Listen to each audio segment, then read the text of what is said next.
സിൽവീസ് കറി വേൾഡിലേക്ക് എല്ലാവർക്കും സ്വാഗതം. ഇന്ന് ഞാൻ തയ്യാറാക്കാൻ പോകുന്നത് കായൽ ഞണ്ട് വെച്ചിട്ടുള്ള ഞണ്ട് വരട്ടിയതാണ്. അത് ആലപ്പുഴ സ്റ്റൈലാണ് ഞാൻ ഉണ്ടാക്കുന്നത്. ഇത് സിമ്പിളായിട്ട് ഉണ്ടാക്കാൻ പറ്റുന്ന ഒരു റെസിപ്പിയാണ്. അപ്പോൾ ഇതെങ്ങനെയാണ് തയ്യാറാക്കുന്നതെന്ന് നോക്കാം. ആദ്യം നമുക്ക് ഈ കായൽ ഞണ്ട് എങ്ങനെയാണ് ക്ലീൻ ചെയ്യുന്നതെന്ന് നോക്കാം. അപ്പോൾ അതിനായിട്ട് ഒരു മീഡിയം സൈസ് വലിപ്പത്തിലുള്ള ഞണ്ടാണ് എനിക്കുള്ളത്. അതിൽ ചെറുതും വലുതുമായിട്ടുള്ള കാലുകൾ, ഞണ്ടിൻ്റെ കാലുകൾ ആദ്യം മുറിച്ച് നമ്മളൊന്ന് കറക്കിയിട്ട് മുറിച്ച് നമുക്ക് എടുക്കാൻ പറ്റും. അത് കഴിഞ്ഞിട്ട് ഒരു എന്താ പറയുക, ചെറിയൊരു കേസ് പോലെ ഉണ്ടാവും, ഒരു ഔട്ടർ ഷെല്ലുണ്ടാവും. അതിങ്ങനെ ജസ്റ്റ് ഒന്ന് നമുക്കിതുപോലെ പൊളിച്ച് മാറ്റി കഴിഞ്ഞ് കഴിഞ്ഞാൽ രണ്ട് സൈഡിലും ഇങ്ങനെ പൂ പോലെ നിൽക്കുന്ന കുറച്ച് ചെകിളുകളുണ്ടാവും. അതൊക്കെ ഒന്ന് കളയുക. പിന്നെ കുറച്ച് അഴുക്ക് പോലെ നിൽക്കുന്ന ഭാഗം എന്നുണ്ടെങ്കിൽ അതൊക്കെ ഒന്ന് ക്ലിയറാക്കി കൊടുക്കുക. ഇത്രേ ഉള്ളൂ. വളരെ സിമ്പിളായിട്ട് നമുക്ക് ചെയ്യാവുന്നതേ ഉള്ളൂ. കണ്ടോ, അതിനൊക്കെ ചെറിയ മഞ്ഞ പോലെ കാണുന്നതാണ് നമ്മുടെ പൊന്നെന്ന് പറയുന്നത്, ഞണ്ടിൻ്റെ പൊന്നെന്ന് പറയുന്നത്. ഈ പൊന്നാണ് നമ്മുടെ ഞണ്ടിന് നല്ല ടേസ്റ്റ് കൊടുക്കുന്നത്. അപ്പോൾ എല്ലാ ഞണ്ടിനും പൊന്നുണ്ടാകണം എന്നില്ല. അപ്പോൾ എന്നിട്ട് നമുക്ക് ഒരു കത്രിയോ എന്തെങ്കിലും കത്തി ഉപയോഗിച്ച് രണ്ടാക്കി ഒന്ന് കട്ട് ചെയ്ത് കൊടുക്കാം. ആദ്യം നമ്മൾ ഇപ്പോൾ രണ്ടാമത്തെ ഞണ്ട് എടുത്തിട്ടുണ്ട്. അതിൻ്റെ കാലുകളെല്ലാം ഞാൻ മാറ്റിയിട്ടുണ്ട്.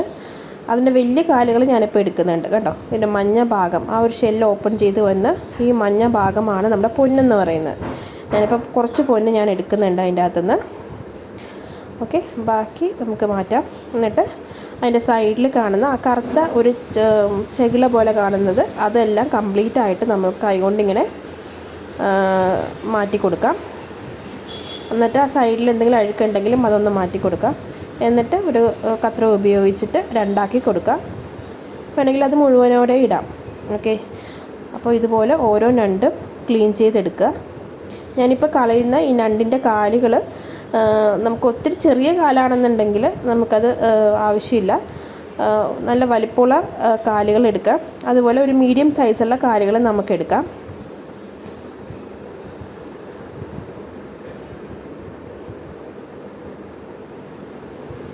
വളരെ ഈസി ആയിട്ട് നമുക്ക് ക്ലീൻ ചെയ്യാവുന്നതേ ഉള്ളൂ. ഞണ്ടിൻ്റെ കാലിങ്ങനെ ഒന്ന് തിരിച്ചു കൊടുത്താൽ നമുക്ക് ഈസി ആയിട്ട് നല്ലപോലെ ഇങ്ങനെ പോരും.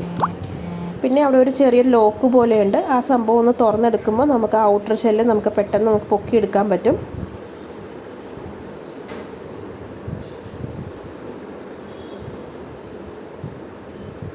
ഒരു മഞ്ഞ ഇത് നമ്മൾ എടുത്തിട്ടുണ്ട്. അപ്പോൾ ഇതുപോലെ ഞാൻ എല്ലാ ഞണ്ടും ക്ലീൻ ചെയ്തെടുത്തിട്ടുണ്ട്. 1 കിലോ ഞണ്ടുണ്ടായിരുന്നു. ക്ലീൻ ചെയ്ത് വന്നപ്പോൾ ഏകദേശം ഒരു 3/4 കിലോ ഞണ്ടുണ്ട്. അതിൽ വലിയ കാല് നോക്കിയും ഒരു ഇടത്തരം കാല് നോക്കിയും ഞാൻ എടുത്തിട്ടുണ്ട്. അപ്പോൾ ഇതിനകത്ത് മണ്ണും കായൽ ഞണ്ടായതുകൊണ്ട് കുറച്ച് ചേറ് പോലെയൊക്കെ ഉണ്ടാവും. അപ്പോൾ അത് നല്ലപോലെ വെള്ളത്തിൽ കഴുകി വെള്ളം നല്ല ക്ലിയർ ആകുന്ന രീതിയിൽ എടുക്കുക. അപ്പോൾ ഞണ്ടായതുകൊണ്ട് തന്നെ അതിൻ്റെ അകത്ത് മാംസമൊക്കെ പോകാൻ ചാൻസ് ഉണ്ട്. നമ്മൾ ക്ലീൻ ചെയ്ത് കഴിയുമ്പോൾ ഒത്തിരി അങ്ങ് അമർത്തി കഴുകരുത്. ഒന്ന് ജസ്റ്റ് ഒന്ന് കഴുകി കൊടുക്കുക. വെള്ളം ക്ലിയർ ആയതിന് ശേഷം ഏറ്റവും ലാസ്റ്റുള്ള വെള്ളത്തിൽ കുറച്ച് മഞ്ഞൾപ്പൊടിയും കൂടി ഇട്ട് ഒന്ന് നല്ലപോലെ ഒന്ന് മിക്സ് ചെയ്ത് കൊടുത്തിട്ട് നമുക്കൊന്ന് ഊറ്റിയെടുക്കാം. നമ്മുടെ ഞണ്ട് കറക്റ്റായിട്ട് ക്ലീൻ ചെയ്ത് കിട്ടും. ഇതിൻ്റെ നമ്മുടെ വലിയ കാലുണ്ടല്ലോ, ആ കാല് നമ്മൾ ഒന്ന് ചതച്ചിട്ടും വേണമെങ്കിൽ ഇടാം. കാരണം അതിൻ്റെ അകത്ത് മസാലയൊക്കെ കയറാനായിട്ട്. അല്ലെങ്കിൽ അങ്ങനെ വേണമെങ്കിലും ഇടാം. ഇപ്പോൾ ഉണ്ടോ, ഇത് അതുപോലെ തന്നെ ഇടാം. അതുപോലെ തന്നെ ഇപ്പോൾ ഞാനൊരു കാല് കണ്ടു ഇതുപോലെ ഒന്ന് ക്രഷ് ചെയ്തിട്ടിട്ടുണ്ട്. നിങ്ങളുടെ ഇഷ്ടമാണ്. ഞാൻ ക്രഷ് ചെയ്യാതെ ഇടുന്നതാണ് എനിക്കിഷ്ടം. കാരണം എന്തായാലും നമ്മുടെ മസാല അതിൻ്റെ അകത്ത് പിടിച്ചിരിക്കും. അപ്പോൾ ആദ്യം നമുക്കിതെങ്ങനെയാണ് വരട്ടിയെടുക്കുന്നതെന്ന് നോക്കാം. അതിനായിട്ടൊരു പാത്രം വെച്ചിട്ടുണ്ട്. അതിലേക്ക് ആവശ്യമായ വെളിച്ചെണ്ണ ചേർത്ത് കൊടുക്കാം. ഇപ്പോൾ ഒരു ടേബിൾ സ്പൂൺ വെളിച്ചെണ്ണ ഒഴിച്ച് കൊടുത്തിട്ടുണ്ട്. അതിലേക്ക് ആദ്യം വേണ്ടത് ഒരു 1/2 ഇഞ്ച് വലിപ്പത്തിലുള്ള ഇഞ്ചി നല്ലപോലെ ചതച്ചെടുത്തിട്ടുണ്ട്. അതിന് ശേഷം ഒരു 3-4 പച്ചമുളക് നീളത്തിലരിഞ്ഞതും കുറച്ച് കറിവേപ്പിലയും കൂടി ചേർത്ത് കൊടുക്കാം. അധികം ഇൻഗ്രീഡിയൻസിൻ്റെ ആവശ്യമൊന്നുമില്ല. ഇതിൻ്റെ ഈ ഇഞ്ചിയുടെയൊക്കെയാണ് നമുക്ക് കയറി നിൽക്കേണ്ടത് ഈ വരട്ടിയതിന്. പിന്നെ വേണ്ടത് സവാളയും ചെറിയുള്ളിയുമാണ്. ഞാനിപ്പോൾ 2 വലിയ സവാളയും ഒരു 10-12 ചെറിയുള്ളിയും കൂടി ചെറുതാക്കി നീളത്തിൽ അരിഞ്ഞു വെച്ചിരിക്കുന്നതാണ്. അതും കൂടി നമ്മളിതിലേക്ക് ചേർത്ത് കൊടുക്കാം. ഇനി ഈ എണ്ണയിൽ കിടന്നിട്ട് നല്ല ഒരു ലൈറ്റ് ബ്രൗൺ ഷെയ്ഡ് ആകുന്നത് വരെ ഒന്ന് വഴറ്റി കൊടുക്കാം. ഇത്രയും നമ്മൾ ഇൻഗ്രീഡിയൻസ് ആയിട്ട് ചേർക്കുന്നുള്ളൂ. ഇനി ബാക്കി ഇത് മൊരിഞ്ഞ് വരുമ്പോൾ ഇനി പൊടികളാണ് ചേർക്കുന്നത്. വളരെ സിമ്പിളായിട്ടും ഈസി ആയിട്ടും ഒരു ഉണ്ടാക്കാൻ പറ്റുന്ന ഒരു വിഭവമാണ്. ക്ലീൻ ചെയ്യാനും ഭയങ്കര എളുപ്പമാണ്. ഞാൻ പറഞ്ഞു തന്നില്ല, ഇത് ഭയങ്കര ഈസി ആയിട്ട് ക്ലീൻ ചെയ്യാവുന്നതേ ഉള്ളൂ. അപ്പോൾ നമ്മുടെ ഞണ്ടുകളിൽ ഏറ്റവും ടേസ്റ്റ് നമ്മുടെ കായൽ ഞണ്ടാണ്, മഡ് ക്രാബ് എന്നൊക്കെ പറയും. അപ്പോൾ സവാളയൊക്കെ ഒന്ന് വഴണ്ട് കിട്ടാനായിട്ട് അതിനാവശ്യമായിട്ടുള്ള ഉപ്പ് ചേർത്ത് കൊടുക്കാം. സീ ഫുഡ് ആയതുകൊണ്ട് തന്നെ ഉപ്പിൻ്റെ അംശം കുറച്ച് നമ്മുടെ ഞണ്ടിനുണ്ടാവും. അപ്പോൾ അതുകൊണ്ട് നോക്കി ചേർക്കുക. അപ്പോൾ ഞാനൊരു 2 ടീസ്പൂൺ ഉപ്പ് ചേർത്ത് കൊടുത്തിട്ടുണ്ട്.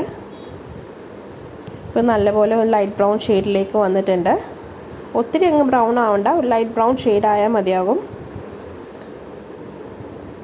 ഇനി അതിലേക്ക് ഒരു ടീസ്പൂൺ മഞ്ഞൾപ്പൊടിയും പിന്നെ ഒരു ടീസ്പൂൺ മുളക് പൊടിയും പിന്നെ ഒരു ടേബിൾ സ്പൂൺ കാശ്മീരി ചില്ലി പൗഡറുമാണ് ചേർക്കുന്നത്.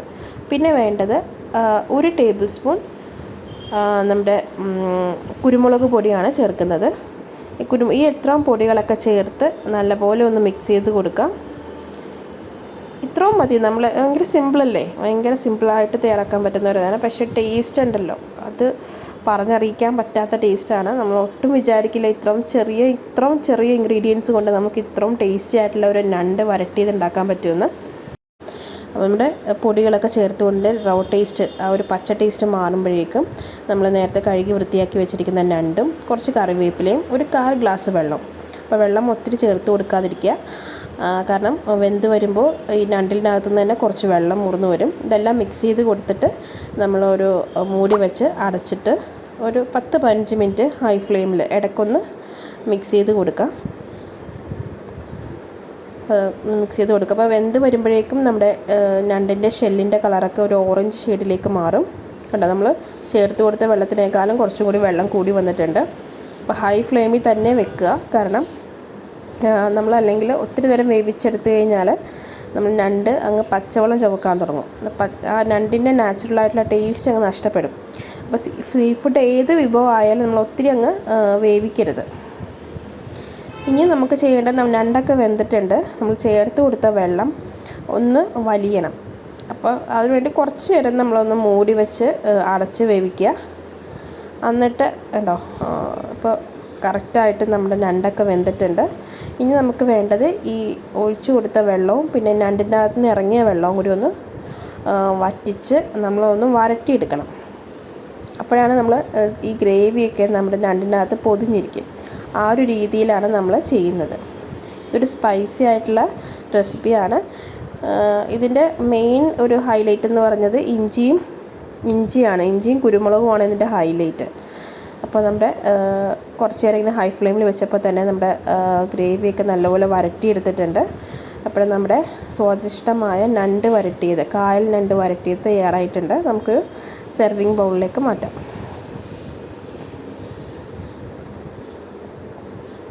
അപ്പം നമ്മൾ ഈസി പീസി ആയിട്ടുള്ള ഞണ്ട് വരട്ടിയത് റെഡി ആയിട്ടുണ്ട്. ഇത് വളരെ ഈസിയാണ് ക്ലീൻ ചെയ്യാനായിട്ടും പ്രിപ്പയർ ചെയ്യാനായിട്ടും. ഇതൊരു ആലപ്പുഴ സ്റ്റൈൽ റെസിപ്പിയാണ്. ഇത് സ്പൈസി വിഭവമാണ്. എല്ലാവരും ഇതൊന്ന് ട്രൈ ചെയ്ത് നോക്കുക. ഇത്രയും കുറച്ച് ഇൻഗ്രീഡിയൻസ് കൊണ്ട് ഇത്രയും ടേസ്റ്റി ആയിട്ടൊരു ഞണ്ട് വരട്ടിയത് നിങ്ങൾ ആദ്യമായിട്ടായിരിക്കും കാണുന്നത്. എല്ലാവരും ട്രൈ ചെയ്ത് നോക്കുക. Bye, thank U.